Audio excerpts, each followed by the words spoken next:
देखो, तुम्हारा ये कहानी जो पाठ्य पुस्तक की है, इसका नाम है बहादुर। इसका प्रश्न उत्तर जो है सो मैं पहले लिखा चुका हूँ, लेकिन कुछ शब्द जो इसके बारे में महत्वपूर्ण है उसके बारे में कहना चाहूँगा। और इसको लिखा है अमरकांत ने। और अमरकांत के बारे में यह जानो, एक यह सशक्त साहित्यकार रहे हैं और जिनका जन्म जुलाई 1925 ईस्वी में उत्तर प्रदेश के नागरा गांव है, बलिया जिला में, वहाँ हुआ था। उन्होंने गवर्नमेंट हाई स्कूल बलिया से अपना शिक्षा पाई। कुछ समय के लिए गोरखपुर भी पढ़ने के लिए गए थे, लेकिन वहाँ यह इंटरमीडिएट की पढ़ाई प्रारंभ की। लेकिन तब तक 1942 का समय आ गया, भारत छोड़ो आंदोलन का, और महात्मा गांधी के आह्वान पर यह जो है स्वाधीनता संग्राम में शामिल होने के लिए चले गए। यह एक बड़े ही उत्साही और देशभक्त युवक थे। उस समय में जो भी युवा था उनमें देशभक्ति की भावना बहुत अधिक थी, क्योंकि स्वाधीनता सबसे बड़ी तपस्या होती है जिंदगी का। तो 1947 ईस्वी में ये जब देश आज़ाद होता है, उस समय में ये इनकी 1942 के बाद 1947 तक इनकी पढ़ाई प्लस अंग्रेज से लड़ाई साथ साथ चलती है। और साथ ही साथ इसी बीच में 46 ईस्वी में ये सतीश चंद्र कॉलेज बलिया से इंटरमीडिएट किए। 1947 ईस्वी में यह इलाहाबाद विश्वविद्यालय से बीए, और 1948 ईस्वी में आगरा में दैनिक पत्र सैनिक के संपादकीय विभाग में नौकरी कर ली। लेकिन इनकी एक सबसे बड़ी क्रेडिट थी जो देशभक्ति के भावना से ओतप्रोत थे और पढ़ाई और लड़ाई साथ रखना चाहते थे। उस समय के प्राय बहुत साहित्यकार ऐसे होते हैं जिनमें इस तरह की तत्परता रहती है, लेकिन इनकी लेखन का कार्य सदा चलता रहा। ये मित्र मिलन, मौत का सागर, कुहासा, ये सब इनके जीवन के कहानी संग्रह है। और जिंदगी और जोंक, देश के लोग, ये आकाश पक्षी, काले उजले दिन, इसके बाद आज ये क्या नाम है, सुखजीवी, बीच का दीवार, ग्राम सेविका आदि इनके उपन्यास है। बानर सेना नामक एक बाल उपन्यास भी इन्होंने लिखा है। श्रीमती इंदिरा गांधी भी स्वतंत्रता संग्राम की लड़ाई में आपको एक बाल ये बंदरी सेना की स्थापना की थी, जिसमें कि सिर्फ स्वाधीनता की बात को ही दिमाग में रखा जाता था और इसके अनुसार बात चलाई जाती थी। और यह कहानी जो बहादुर है सो भी उसी के करीब का है। अब देखिए होता है क्या, जो इनके जो लेखक हैं, लेखक अमरकांत जो हैं, वह जो शहर में सर्विस करते हैं, तो वह ऐसा है कि उनकी पत्नी जो निर्मला है, उनकी स्वास्थ्य बहुत अच्छी नहीं चलती है, और घर की स्थिति जो है वह एक सामान्य व्यक्ति जैसे है। घर में उस समय में उतने पैसे लोगों को नहीं बच पाते थे, जिनके कारण वह अपना किसी भी प्रकार की विलासिता संबंधी का उपभोग कर सके। साथ साथ जब कभी ये गांव भी जाते थे तो देखते थे जो इनके भाई जो हैं या पड़ोसी जो हैं उनके यहाँ नौकर है, तो इनको नौकर रखना भी एक प्रतिष्ठा मूलक बातों के लिए भी जरूरी हो गई थी, इसलिए ये नौकर रखना चाहते थे। अब देखो, जब यह नौकर रखना चाहते थे तो इस स्थिति में नौकर कहाँ से आएगा, तो अपने सारे संबंधियों के बीच में भी इस बातों को उन्होंने कहा। और बाद में एक नौकर की व्यवस्था होती है। वह नौकर की भी एक अजीब सी कहानी है। वह एक नेपाली लड़का है और वह नेपाली लड़का को नौकर के रूप में लाया जाता है। और जब इसे ये जो उसका किस्सा भी सुनना पड़ता है।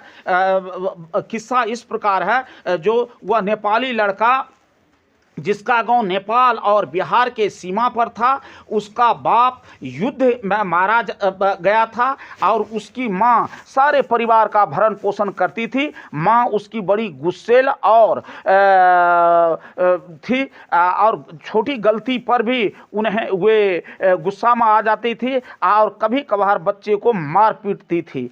इस तरह से माँ चाहती थी कि उसका एक लड़का जो है वह घर का कामकाज देखे, हाथ बटावे, जबकि वह पहाड़ के जंगलों की ओर निकल जाता था। पेड़ों पर चढ़कर चिड़ियों के घोंसलों में हाथ डाल करके उनके बच्चे पकड़ता था और फल तोड़ कर जंगल में ही भटकते भटकते खाया करते थे।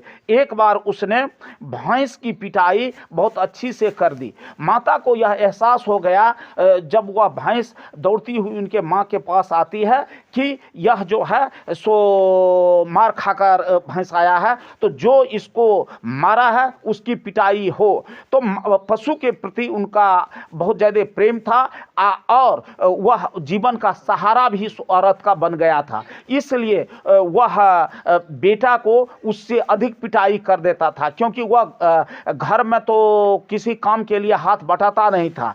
स्थिति घर की एक बड़ी ही खराब हो चलती है और वह लड़का जो है सो रात भर जंगल में भटकता रहा और दूसरे दिन वहाँ से निकल जाता है। जब लेखक के साले साहब जो थे वह नौकर के खोज में जाता है तो वह आपको उसी को नौकर के रूप में लाता है घर में। अब देखिए, ये घर में जब आया है तब स्थिति एक अलग तरह की है।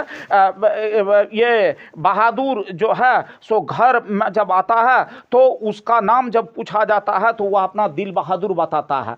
दिल बहादुर, निर्मला जो कि लेखक की पत्नी है, उन्होंने कहा जो दिल बहादुर शब्द, दिल को निकाल दो। दिल बहादुर माना दिल से बहादुर, यानी कि दिल से बहादुर और कर्तव्य में कमी, लेकिन ऐसी बात नहीं होनी चाहिए। एक भावनात्मक शब्द है, इसलिए तुम बहादुर हो। परिवार के कार्य को तुम बहुत अच्छे से कर सकते हो और तुम निश्चल हो, और प्रायः बच्चा तो निश्चल होता ही है।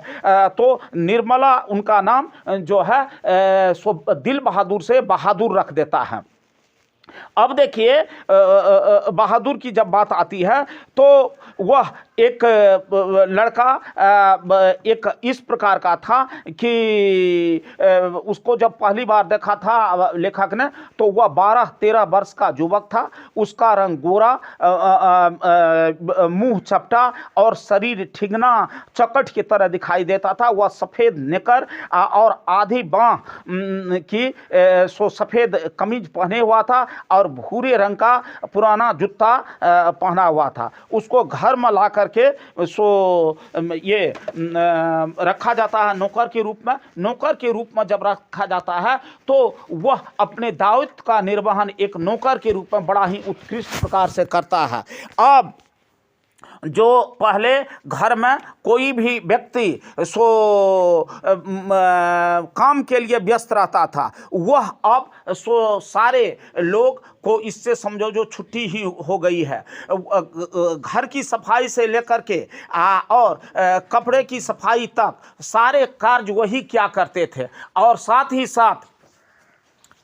साथ वह आपको सो प्रत्येक आदमी की जिसको जिस वस्तु की आवश्यकता होती थी उसको वह प्रॉपर जगह पर दे आते थे। इस तरह से घर में कोई भी काम छोटा या बड़ा हो वह बहादुर का आवाज़ देता था, जो बहादुर तुरंत वहाँ उपस्थित हो जाया करता था। इस तरह से घर में सारे लोग आराम फरमाते थे और दैनिक कार्य बड़ा ही उत्कृष्ट प्रकार से चलता था। चाहे वह घर सफाई की बात हो या कपड़े सफाई की, या नहीं तो जितने भी खाने के सामान थे, खाने के पश्चात उसको दैनिक जीवन में जो खाने के प्रयोग में सो वस्त्र आता था, ये वस्तु आता था, उसकी सफाई भी अपना समय से हो जाता था।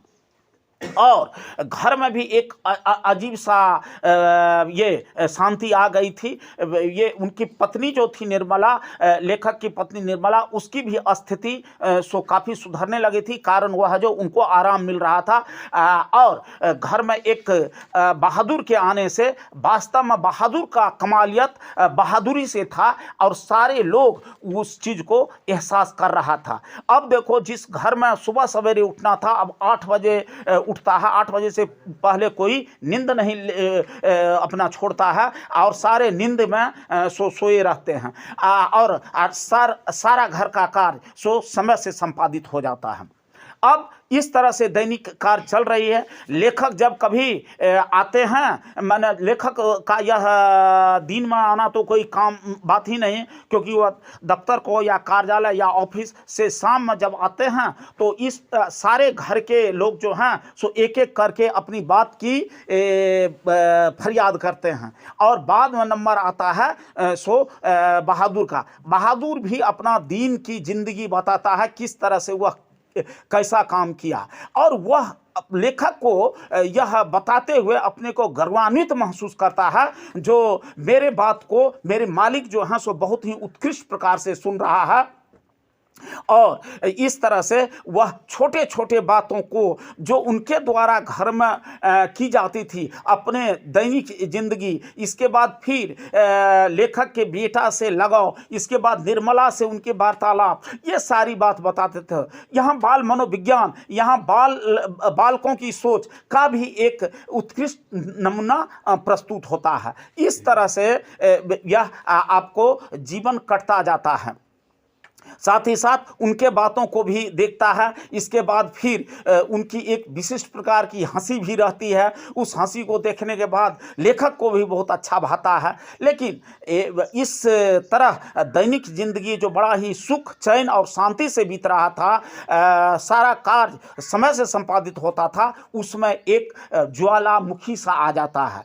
एक दिन की बात है, रात में एक अतिथि का आगमन होता है, मेहमान का आगमन होता है। वह कुछ देर के बाद घोषणा करता है, जो देखिए मैं यहाँ पैसा रखा था, चूँकि हम जब आए तो मुझे लेने का, मिठाई लेने का, बच्चों के लिए एक जो उपहार होता है मिठाई, वो लेने का मुझे समय नहीं मिला, इसलिए मैं यहाँ आया, पैसे निकाल कर रखा था जो मंगवा लूँगा। लेकिन तब तक बातचीत चलने लगी, लेकिन पैसा नहीं देख रहे हैं। अब देखो, घर में सबसे खराब या माली स्थिति होती है नौकर की।